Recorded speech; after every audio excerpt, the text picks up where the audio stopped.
EECP therapy heart के कार्य करने की प्रक्रिया में 3 अलग अलग तरीके से प्रभाव डालती है।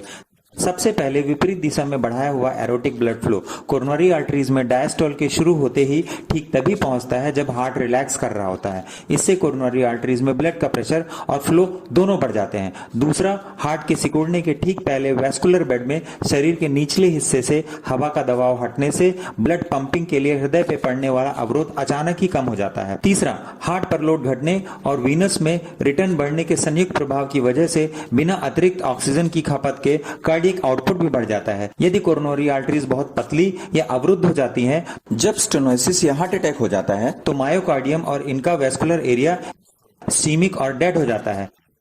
यह देखा गया है कि एंजाइना वाले पेशेंट्स को जब ईसीपी दिया जाता है तो उन्हें बहुत कम इस्कीमिक पेन के उनके कार्य करने की क्षमता में तेजी से विकास होता है। इस दूरगामी प्रभाव के लिए जो तर्क सुझाया जाता है वो यह है कि ईसीपी ट्रीटमेंट की वजह से कोरोनरी आर्टरीज में वापस लौटने वाले बढ़े रक्त संचार की वजह से कोलेटरल धमनियों का निर्माण और विकास होता है।